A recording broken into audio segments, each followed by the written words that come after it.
All right, we got a very strange Fanduel slate. That's what I'll call it. A lot of games that are projected to be lower scoring that I don't particularly like to have pieces of. A ton of very good value at running back. And then a weird set of wide receivers. We're kind of missing the high end scoring games that we like on the DK side, like the Maryland Rutgers game. That would very much so open up some things here. Uh, Duke Yukon would open up a ton of things here, and Colorado West Virginia would open up a ton of things here. So a lot of the games that I am targeting heavily on the DK side are not available on the FanDuel side. So when you look at it, I think the BYU Texas Tech game probably goes under. Uh, don't love the A&M Missouri game personally. Think that game probably goes under. Oregon Iowa, nasty game. Maybe goes over, but still nasty to figure out because Oregon's the side you want in that one, and it's going to be a dogfight. And they spread the ball so much that it's impossible to figure out. Auburn Vandy, I think, just a nasty game. Auburn's offense is inept. Can't throw the football.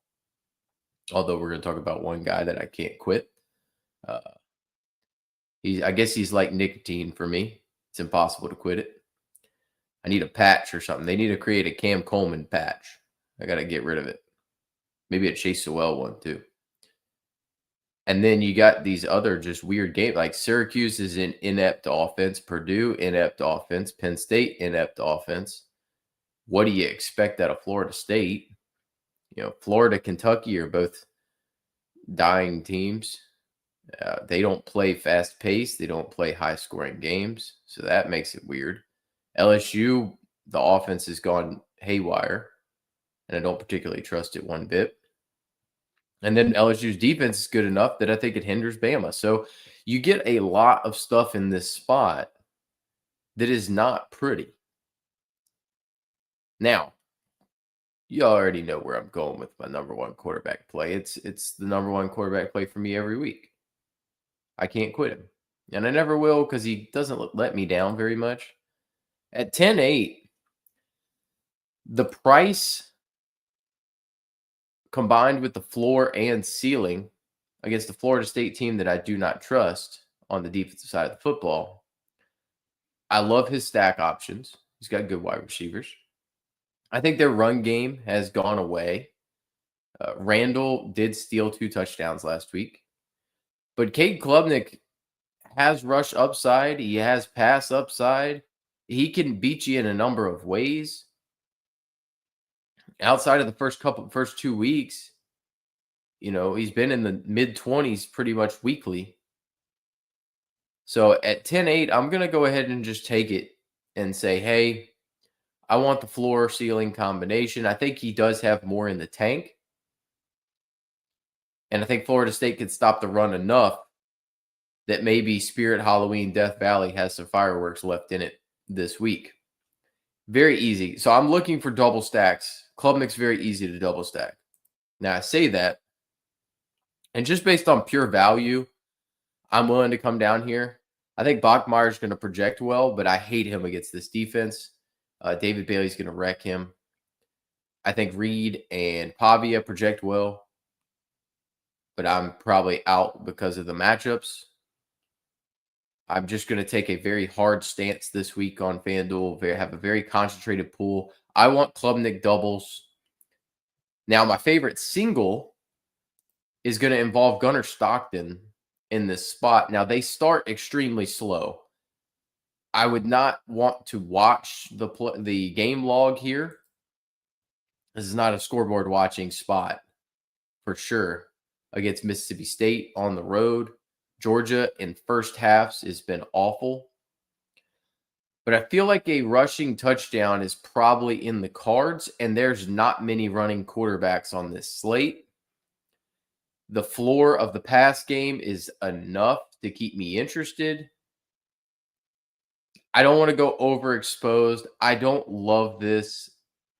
I probably should have put my other guy as the core play, but I think the floor on Stockton is good enough for me to feel confident, especially with how crazy their run game has been and how weird it's been, that playing Stockton does make sense because I think 2 rushing touchdowns are possible. So mid 20s out of 10K, I think we can get out of Stockton, and I would keep him in there. Now, the guy that I technically speaking should just put as my third core play because I'm going to play it is Julian Sayin. Uh, the floor ceiling combinations there. He's going to throw for a ton of yards. He doesn't have the rushing that Stockton has, which kept him from being a core play for me. But I'm going to include him as the third guy, considering I'm going to play Sayin doubles, even though the pricing is absurd for the double. I'm still going to play it. Because if he drops back to pass and throws for 300 yards and 4 touchdowns, we know where it's going. 70% of this stuff is going to go through Carnell Tate and Jeremiah Smith. There's a reason why they're priced up. So I haven't been on this all season enough at all, we'll say. It's been my blind spot. I choose to make it not my blind spot this week, taking on Purdue. The saying for Heisman stuff is in play, and I think you need to get there a little bit. I'm going to play it more than I should just because I've been getting burned by it too much. So I would say Klubnik's my favorite. It's not close. Stockton 2, Sayin 3. So Klubnik double with a Stockton single is probably my favorite way to play it.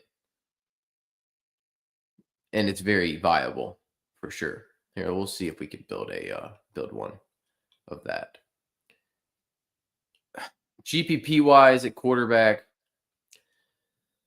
I think Castellanos is interesting. I don't love him because I still have priors in my head that say Clemson's defense is actually half decent. His numbers haven't been terrible. They haven't been great. But it's one of those situations where Clemson's defense actually has not been good at all. Darian Mensa absolutely torched them through the air last week. So I think Castellanos stacked even, given that their run game has been atrocious, is very viable in this spot. And I've seen it enough to know that Malzahn can win you a tournament with his offense, or he can lose it for you. So I'm more than happy to take shots on Castellanos. He would be a single stack for me as a GPP option right behind Stockton. I know where the ball's going for Stockton and Castellanos. They have a clear alpha number 1 on each team, and I'm more than happy to play it as a single at this price tag, knowing that I have a ton of I have rushing upside from both guys. So they are good bringbacks for me. Even in a Klubnik spot, I'm more than happy to play a double with a bringback in this spot and just game stack it and see where I go at running back from there. Klubnik's got cheap stack partner too. Other GPP option, I can't quit this guy, so I'm going to keep going there. Rocco's got such a rushing ability around the goal line. If they get to the 1 yard line, it's going to be Rocco punching it in. So I like the rushing capability from it's close upside situation. The defense is so bad right now against the pass that I'm more than happy that they're going to give up some points because now I get more pass volume. We haven't seen the ceiling accessed lately, but Arizona State's a quality defense. They played keep away. BYU is a good enough defense. The Colorado game is scary. I 100% agree. They've quit at this point on the season. That's a scary one. But we've seen the ceiling against Cincinnati.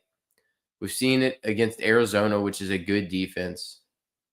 So I would expect that we get a much more improved performance in this spot. Something in the 20s feels likely. So I have interest in him in GPPs because he has a good stack partner as well that I'm going to go to, but I would caution you to do it. But I will do it enough. We mentioned Sam being in the pool. He's got to be in the pool. The other guy that I want to throw in the pool, and I will mix and match down here, is Bayron Morton. Think BYU's been gashed a little bit on the ground lately. At 8,100, if he can just kind of get me to 15 to 20, I feel really good. They have the weapons to do it. They spread it around. The offense has been hit or miss very clearly. He was banged up in this Kansas game. Played okay against Kansas State. It just might be one of those situations where you're starting to fish down here. I just wanted to include him as he's my top option in this low range, where you have your Garrett Nussmeier, DJ Lagway, Cutter Boley. I do have interest in Cutter Boley, I will say. I'm going to play a Cutter Boley stack. Does it look pretty? No. But he's taking on a Florida team that I think is just lost at this point. Probably gave everything they had last week. And Boley has played well. You look at that Texas-Tennessee games. I mean, I'm not expecting 5 passing touchdowns, don't get me wrong. But if he can give me 30 yards rushing with a 50-50 chance for a touchdown on the ground and 2 passing touchdowns, I'm more than happy if he gets me to 15. Even 20 would be great. So highly interested in Boley, actually. I did want to highlight him. Ricky Collins is back starting, but they're going to get smoked, so no shot there. But yeah, I do have interest in Boley, and he does have a stack partner. I don't know that I'm going to talk about his stack partner. No, I'm not. But we'll talk about him when we get there. But Boley, you can pair with Kendrick Law. No doubt about it. Running back wise, so let's take a look at this thing. I think Jamari Taylor's a fine play.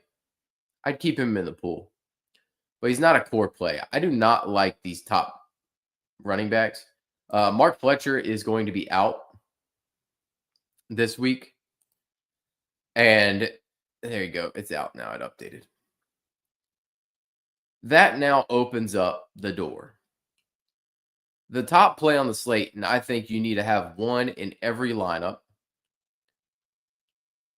is Miami running back. The question you're going to have to ask yourself is it Shamar Brown or is it Jordan Lyle? Brown at 6,500 is my favorite of the bunch. He had the massive game against Florida. He was playing well early in the season. It really turned to Mark Fletcher.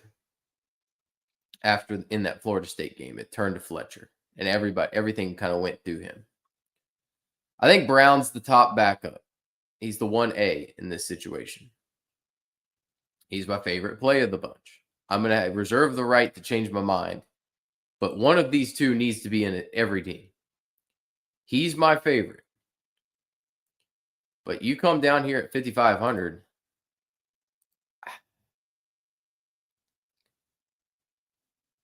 I think it's a split to an extent. So I don't mind taking shots on Lyle, even if we got word that Brown's the top dog here. Because of the blowout situation, I think both are viable. And I'm willing to play both. But you have to have one in every team. I think that's a no doubter at this point. That at 6,500 and 5,500, it's a lock situation for one of the two being in every team, because Miami's going to destroy Syracuse. Syracuse is absolutely terrible right now. Core play number 2, if I was going to pay up, which I don't think I will for the most part. Y'all know I love Jaden Ball. He's just an absolute stud. 16 points against Georgia last week. Got there on volume. Got there on volume against Mississippi State. So if I'm going to pay up, it's going to be Jaden Ball. And I just don't know that I want to go above 9,100 for a back on a week like this, particularly with how I'm going to play. So remember that last year, this matchup against Kentucky, was when Ball had the 5 touchdown game. Not that it matters, but we have a little bit of history. It's like a batter versus pitcher situation. Maybe he just sees it well when he's got those blue uniforms on the other side. It's possible. So I doubt I end up on Jamari Taylor. Jamari Taylor would be the only other guy that I'd be willing to pay up for up here. But Baugh is my top option up here, and I doubt I end up on Taylor. They project very similar. So I probably end up on Baugh, if anybody. Now, the reason why I'm probably not getting there is I like way too much the top end at wide receiver. I like those top end quarterbacks paired with their wide receivers. And why the heck am I going to pay up 9,100 when I can get Devon Claiborne for 7,200? Look, he's been awful the last 2 weeks. Florida State's not a great run matchup. SMU, I told you last week, it's a bad run matchup. That's why I didn't want to play Mark Fletcher, even though he projected well. What I do know is I picked on Virginia last week because they can't tackle. And Kedrick Toscano went for 3 touchdowns. Was it the prettiest on an efficiency basis? No. But I know Claiborne's going to get there on volume alone. So if he gives me 23 carries, I bet he gets to 80-plus yards because I trust the talent on Claiborne. Claiborne's one of the most talented backs in the ACC. Probably the most talented back in the ACC. He just plays on a crappy team. And Dickert knows that. He left some of these games injured. Kennesaw State, he left injured. That destroyed me week 1. NC State, he got banged up a little bit. Georgia Tech played the whole game, dominated. I don't know that this matchup's much different than Georgia Tech. I could very well see Claiborne go for 100-plus and multiple scores very easily in this spot. I think he's the reason that they're very live to take the upset here. I don't think UVA is particularly good. Their tackling is awful. I don't think 144 is in the cards, but I think 100-plus and multiple scores is in play. He's been banged up so much this season. So there is risk. But the reason he's not a $7,200 back. He's easily a 9K plus guy. So you were getting him for far too cheap by comparison to the other guys around him. He's outside of the Miami guys, he's my second favorite guy to play. And I'm going to have a lot of insert Miami back and Damon Claiborne. That's where things start for me. Start and stop. If he fits in this, great. If he doesn't, then we'll figure it out. But we'll see where we're at. Maybe he does. Maybe it ends up being a Jordan Lyle team. We'll see. It won't. It won't be. Never mind. He'll fit. He'll fit perfectly fine if 8,500 left. All right. Top GPP options. So I mentioned I love the say-in doubles. The only way the say-in doubles fail, in my opinion, is if Bo Jackson finally has that multi-touchdown breakout game. His floor's been incredible. And at 8K, he's fine by comparison to those other guys. But I do not mind taking shots on Bo Jackson in this spot because eventually he's going to have a 3-touchdown game. I know it's coming. Purdue's absolutely terrible on defense. Does it flow through Sayin? Or is it Bo Jackson? So my favorite pivot when I'm not playing the Ohio State doubles is to get to some Bo Jackson in this spot. I do like the idea of pivoting. It gives me a ton of leverage on the field. We know Ohio State's probably going to score 35 points. So how do they do it? They probably score on defense. Wouldn't be shocking. They might score on a kick return. Wouldn't be shocking. But if Sayin doesn't get there and the wide receivers don't get there, it's because Bo Jackson just absolutely dominated. Or maybe CJ Donaldson just gets like 6 carries from the 1-yard line and 3 touchdowns, and we all look stupid. It's possible. Knowing the way things have kind of gone, I wouldn't be shocked at that. But especially because I'm finally playing Ohio State guys. I just think Bo Jackson's an undeniable talent at this point. He's clearly the best back in that backfield, and there's a reason he's getting a ton of touches. Now, speaking of pivots, if I have Stockton, the way that Stockton goes negative, and I'm actually interested in this, and I will be playing this is far too cheap. Bowens and Frazier are splitting carries to an extent. I'm going to put my chips in on Chauncey Bowens. I want the explosive back. Mississippi State, terrible against stopping the run. So I'm going to play Chauncey Bowens here in this spot. I'm going to buy into it. I think we can get a 20-plus point game at 6,700. I'm very interested here. I will be playing some Bowens when I need to go Bowens and Miami to make a stack fit. That's where I'm going. So if I can't get to Claiborne and I need to go 6,700 to make my double fit, I'm more than happy to go to Bowens. I have no issues doing it. All right, other players in the pool. I don't love the matchup, but I think he's too cheap given the context here and given the amount of work he's going to get. Jeremiah Cobb's too cheap. He had 20 carries last week for 72 against Kentucky. Kentucky, very similar matchup, I would say, to Vanderbilt. He needs to find the end zone, but we know he's going to get 20 touches and could get up to 30. So I think the floor is okay. I am worried about his touchdown scoring ability because they are going to have very limited opportunities to score. But he's going to be featured and get a ton of touches. So it's kind of hard to ignore Jeremiah Cobb in this spot. All right. Last guy that I have minor interest in on a punt side. Kavorian Barnes. I don't know what to make of. I'm going to need to kind of hear it. Are other people on him or not? People were on him in this Baylor game. I don't think Iowa State's particularly great stopping the run, but it's definitely the strength of their defense by comparison to the pass defense. Their entire defense is hurt. So I would not hold it. I'm not holding it against myself that I was so high on Iowa State's defense to start the season. Because once you lose 4 DBs, a couple linebackers, and a couple defensive linemen from your starting unit, and you're down to about 3 guys that you started the year with, they can only go so deep. The linebacking core is deep. Secondary was not deep to start the year.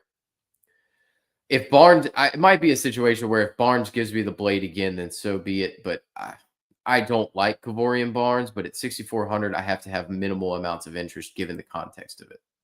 So I'm going to leave him in, but I'm not necessarily getting there in my particular builds personally. Given how much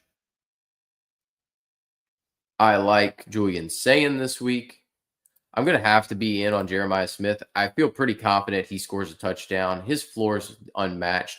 And the fact is that Carnell Tate, yes, he's played similarly, if not had more ceiling with less floor.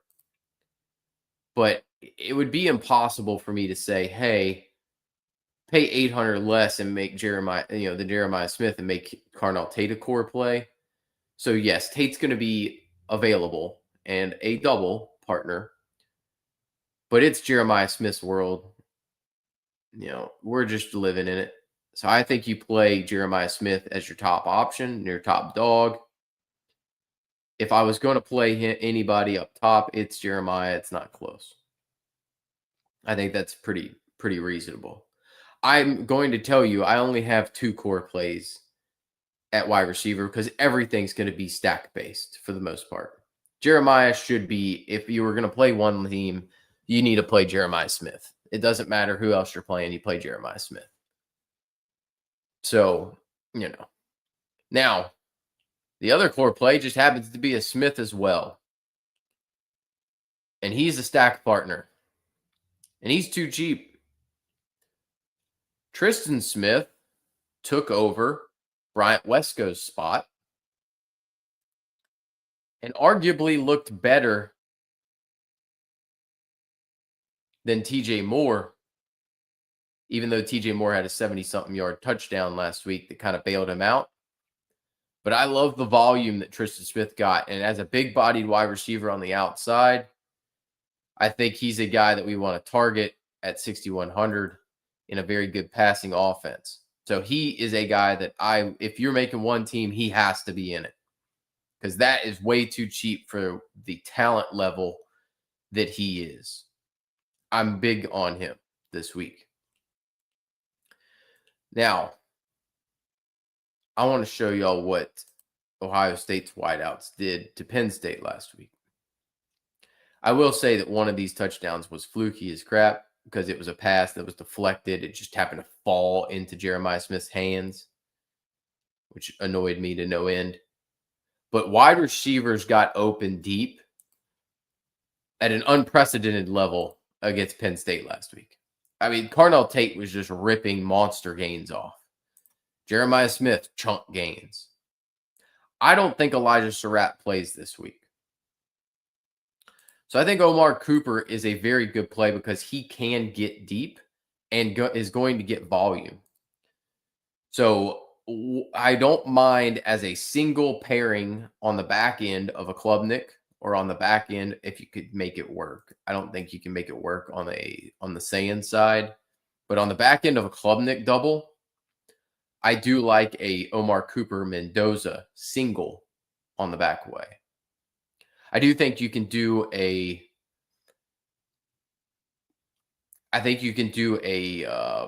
double of Cooper and, in my opinion, Jonathan Brady. Brady's ridiculously cheap. I think there's a 50-50 shot Brady's the one who scores this week. It just feels good. If you have player props, I wonder what his touchdown odds would be. I'd be willing to take a stab at him. I'm sure they got to be high. I just have a feeling on Jonathan Brady. It's just a gut call. I don't love EJ Williams. I know most people are going to play the Cooper Williams side. Williams is going to be out there. He'd be fine as a double if you wanted to go that way. I don't hate going that way. And then maybe you go Klubnik and one of his wideouts with Williams and Cooper. It's a very safer way to play it. I probably will play that now that I think about it. Mendoza double with Klubnik. I probably will play that with a Klubnik single. I don't mind that.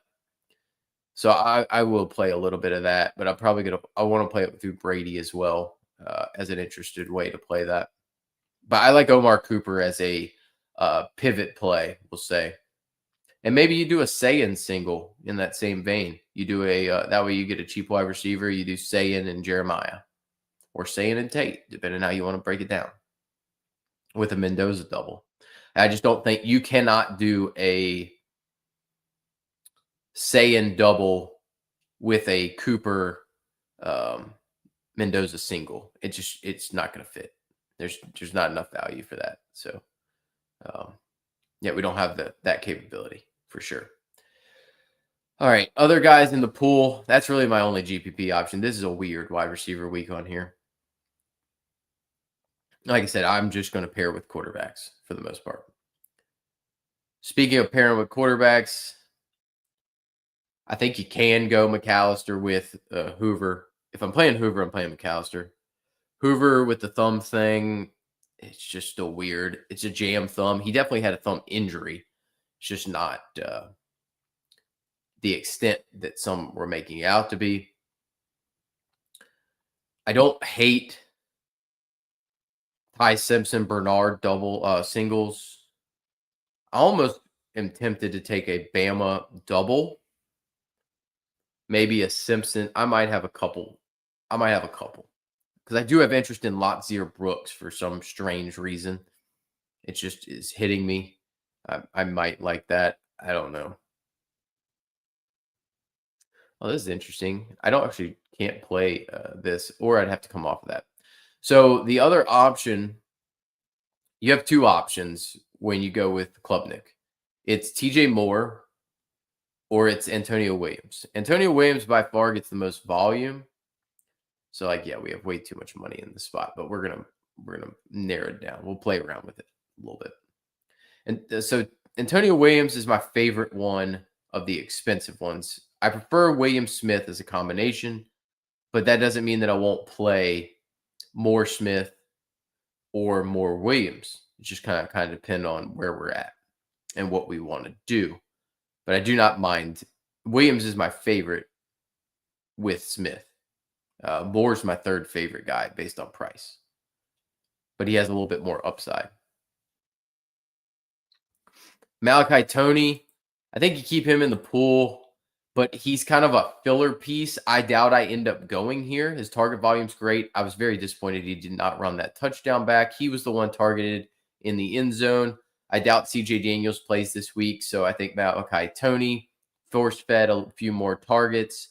I do have interest in him, but I'm not going to play Carson Beck, which probably me, and I'm going to play all the running back. So I doubt I end up on Toney personally in this spot. Could very well be a Carson Beck 4-touchdown game. Maybe I do end up messing around a little bit with that later in the week if I want to play enough entries to get there as a pivot off of the Miami running backs, but I just don't see the reason to get there. All right. Otherwise, if I'm playing Castellanos, I know Danzy's been playing well. It's Deuce Robinson. You just played Deuce. So if they're going to score a ton of points through the air, it's going to be through Deuce. Deuce would be my top stack option with Castellanos. It's not close. I have no issues doing it. TJ Moore, also a great option. He only had 3 targets last week. That is somewhat scary after he played so well against SMU. Now, granted, we know SMU terrible on defense against the pass. I still have interest. He's just my least favorite of the bunch because Antonio Williams got absolutely targeted out the wazoo with 12 targets last week. So you'll have a hard time not playing Antonio Williams over TJ Moore. I don't know that there's much of a difference between Tristan Smith and TJ Moore. So for 2K, I'd rather just pay down. If you're going to play Bayron, I don't mind Caleb Douglas. Caleb Douglas has emerged lately. I think he's the best option from the upside standpoint, but he's not necessarily the guy. If I have the salary, I would jam him with Bayron. It doesn't mean that I'm going to play him necessarily, but I will have some interest in Caleb Douglas. Chase Roberts. If you wanted to go Bachmeier, it would be Roberts for me over Kingston. Roberts, more touchdown upside. I think he's more of the deep threat, we'll say. I prefer him to Kingston this week. That's just kind of why I wanted to highlight him. I doubt I get there. The biggest bogey in this pool, I'm not touching this. So I'm just going to highlight this because I think other people will. They're going to see this 5 for 81 and 1 against SMU. All of that came early. He dropped an interception. So he dropped the ball, tipped it up in the air, and gave up an interception. He did not see the light of day much after that. They stopped throwing to him. So I'm going to highlight a guy that's cheap, that I think is a better play. And I think more people go to Trader in this spot that shouldn't. So I've just fair warning, get away from Trader. That's my opinion. I don't think Daniels plays like I mentioned. If I'm playing Fafita, Hudson's going to be my top option. He's getting the most volume, the most consistent volume. Kansas is very beatable here. And if we remember correctly, I'm pretty certain that was the Cyrus Allen Cincinnati game was against Kansas. And Hudson plays the same position. Fafita looks great. So if I'm stacking Fafita, it's going to be a single with Hudson. I will have some of that. I'm going to mix some Fafita in. He's playing fabulous right now. So Zach Branch obviously is our Gunnar Stockton stack partner. That leaves us with 2,900. That gets us to 10-1 here. So we could technically go up to so from Claiborne, we could go up to Jamari Taylor if we wanted there. We could go up from Shamar Brown to Jaden Baugh if we wanted to double there, if we wanted to stick with this. So there's a few iterations here. I think you could also do TJ Moore for 2,100. That would leave you 800, which would allow you to go from Claiborne to Moore, right? So you could go TJ Moore here, and then Claiborne to Bo Jackson. So like this would be my initial opinion, just because I don't know that there's a relative difference between Tristan Smith and TJ Moore. Maybe Moore has slightly more upside than Smith. I think it's honestly, it is potentially viable that you legitimately leave 2,900 on the table. And I don't think you're losing anything because the relative difference between Claiborne and Jackson is not much. And the difference between Smith and Moore is not much for me personally. Uh, so I think you get extreme leverage on the field if you did play that with 2,900 on the table. I wouldn't recommend it. Don't get me wrong, but I think you play it either this way with Moore and Bo Jackson, or I think you go down to your Tristan Smith, and then you have the option here. You could go Jamari Taylor if you want. I think that's reasonable, no doubt about it. He's been highly inefficient lately. Or you could go Jaden Baugh. I don't think that's a problem. You could go Baugh, and if you wanted to get away from the Miami backfield, you can go Baugh and Claiborne now in that spot. That's a great option as well. I think Baugh and Claiborne's a fabulous option. You can also do, let's see. Yeah, so those are kind of the options. Yeah, so that's the way I would look at it. Any number of ways you could slice that carrot. I think this is a great way to play that. Very good way to play that. But I have no issues going the other way with the Moore side. I have no issues playing back down to the Miami guys and jumping around. So there's lots of ways to play that. I would recommend playing multiple iterations. Branch is getting a ton of volume right now with 11 targets last week. I mean, look at the catch counts. He's always live to break a long one. Mississippi State struggles on the back end a little bit. They've given up a lot on the ground, but I think it's viable to play this through them. So a number of ways to get around it. Don't love not playing a Miami back, but open to it because I know these guys are getting so much volume and I love that pairing there. So I'll play that a few different ways.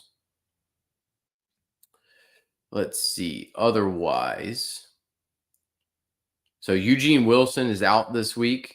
That's going to open up some stuff from the Florida side. Florida wide receivers get interesting. Mentioned Kendrick Law playing very well recently. Have interest. 15 in 3 out of 4. Volume's not crazy, but I think they end up throwing a little bit more. I like him. Very interested there as a stack partner with Cutter Boley if I was doing it. If Vernell Brown is so they're saying he's maybe limited. Florida has legit nothing at wide receiver right now. So with him banged up, I'm going to need to read more into this, but if he plays, I would have interest. He'd be my top stack partner if you wanted to play Lagway in that spot. Florida has no wide receivers right now. Vernell Brown, I have interest. I need to get some more information to see how limited. I might be willing to take a shot or two here and there, but I do have interest there for sure with Vernell Brown. I do have interest because he has upside. Cam Coleman, I'm probably not going to end up on. I mentioned it. There's nothing there right now. I want to put him in the pool. I want to play him. Talent's there. The quarterback situation is just awful. So I don't want to play anything there. Just want to get away from it. If I was playing Nussmeier, I am taking some shots. Like when you play this daggone Julian Sayin Titan Love combo, you got to take some weird ways to get to it. So Aaron Anderson, Nussmeier is on the table. Maybe we have a legacy game out of Nuss. Thank you. Thanks, JB. Thank you. I appreciate that. This week, we don't have one on FanDuel. That's the problem. This week's FanDuel does not have a good blow-up spot. Maybe it's Clemson, Florida State. I don't know. But it's ugly. It's ugly out here. DK's got all the fun stuff. I can't quit this man, so I'm going to keep him in my pool. He had 12 targets last week. It's probably going to be a Skildson this week. I'm just going to keep going here. I can't help it. I'm sorry. So I will play Rocco singled up with Soul. I can't help it. Now, we talked about Caleb Douglas and how I think he's the best option, the highest raw points option to play with Bayron Morton. In my say-in doubles, I'm going to play Morton, but I'm going to pair him with Terrence Carter, the tight end. He's been very good. On a points per dollar basis, he is the best Texas Tech option. It's not close for me. He gets a good amount of volume by comparison. And what would be more appropriate than a tight end beating up on BYU, considering BYU likes to use the tight end so much? So I have interest in Carter in those higher, more expensive lineups, we'll say. Otherwise, we got a couple more extremely cheap options.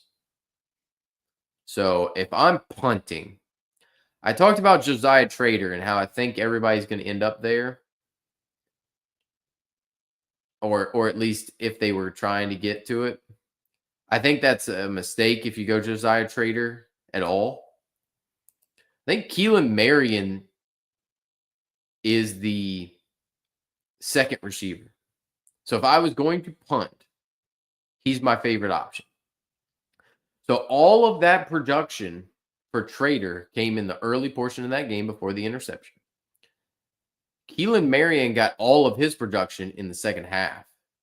So as soon as Trader screwed up, it was all Marion. So if you're looking for a punt play to jam a single and a single together, and you just need 5,600 to make your lineup work, or 50, 50, let's even call it 6K or less. 6K, I'd probably just go Carter or Soul. So it would be 5,800 or less. I want Marion. I think Marion's the best option down here. Noah Thomas touchdown upside, but ran a lot of routes, just kind of wind sprints, we'll say. If you want to go straight punt off all punts, so like Latier Brooks, I like a little bit, but punt of all punts in this spot, especially if we get word that Vernell Brown is limited. Sturdivant at 5.2K has upside because he's probably the only healthy Florida wide receiver. We have no Eugene Wilson. We have no Dallas Wilson. We might have a banged up Vernell Brown. Is Aiden Mizell even still mobile at this point? Like, I have no idea. Let me see. Where's Aiden Mizell? I mean, look at all this. Look at the injury report here for this team. Like Mizell, questionable with a leg. Oh, he's off the injury report. All right, so maybe Mizell ends up being one of the top play because he's going to be in the top 3. So Mizell's an option as well. I mean, I think you're taking punts all over the place. Wilson's out. Vernell Brown may be limited. Mizell's going to play, so that's helpful. And then Sturdivant's the one guy we know is healthy. But man, has he had a tumultuous career. He was so good his freshman year at UCLA and then went to Cal and was terrible. Now he's at Florida, not good again. Disappointing player. But a guy that if you need a punt and you got 5,200 left, I think you can go there. I think you can take shots on any of these wide receivers for Florida, though. Any of them. And maybe you play Lagway with them. You drag them along. So that's kind of where I'm at with the FanDuel side. I want to play Ohio State doubles, and I want to play Clemson doubles. And then I'll figure it out from there. I want Miami running backs. Unless I have plenty of salary, then I'll play around a little bit. But for the most part, I'm going to throw some puke singles in there. Your Lagway, Vernell Browns. That's because that's kind of where you have to go when you start playing let's go with I'll show you when you play this because I do love Damon Claiborne. I might love Damon Claiborne more than the Miami guys, which is saying something because a Miami running back is insane cheap. So let's just say you start with this. That gives you 6,850 left. So you cannot get a lot here. There's not a lot you can get. I'm telling you. So the best way to play it, because like even then, I can't get.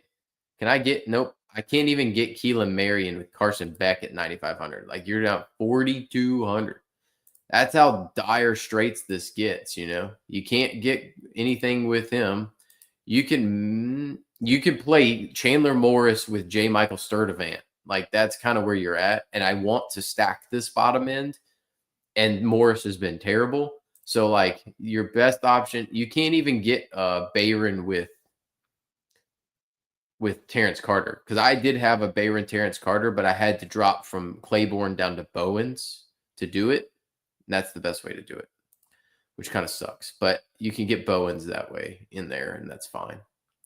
But I mean, you're talking, you got to go. You can go Nussmeier, Aaron Anderson. It fits. Trust me. It's wonky, but it fits. So I'm open to it. I think Nussmeier's terrible right now. I wish Michael Van Buren started. But at 7,500, he gives me 15 points and a touchdown to Aaron Anderson. I'll take it when I get what I want up here.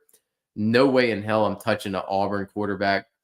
You can get you can get Vernell Brown, or insert your favorite Florida wide receiver here with Lagway. You can do that.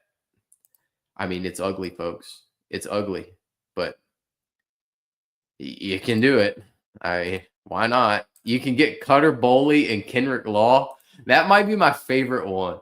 It feels disgusting, but I like this. I don't know why, but I actually am playing this. I think it's funny.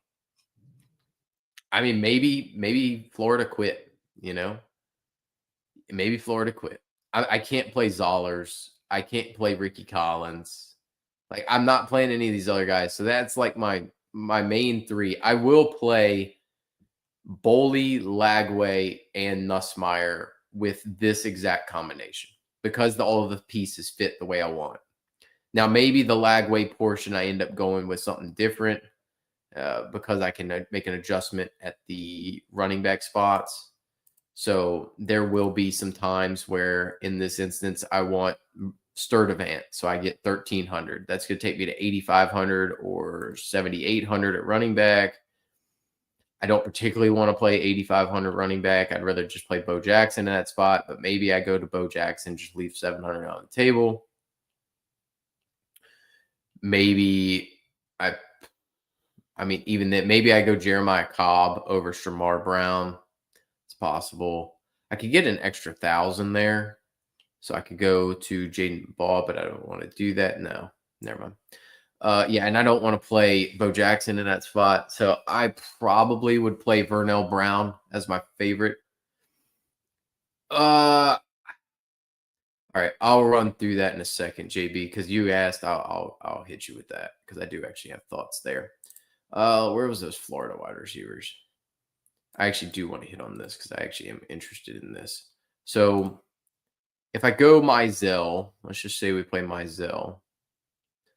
You can't play Bojack. I would just leave money on the table, to be honest with you, because I don't want to pay up for anybody else in that range unless I go down even more. But even then, like, the guys that I'm pivoting to are Ohio State or Penn State running backs. So that's kind of where I'm thinking about there. All right, just because JB asked, I will show my team that I built for tonight for DK. All right, let's share this tab. All right, JB, just for you, bud. So this is my team currently. I'll be honest, I hate this.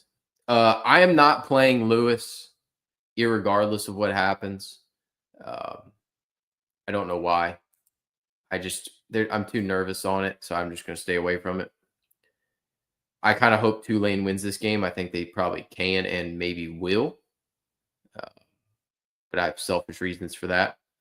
Weigman's playing great. He's my favorite quarterback on the slate. I think if you're playing when playing this slate, you're playing two of Weigman, Retzlaff, and Maeva.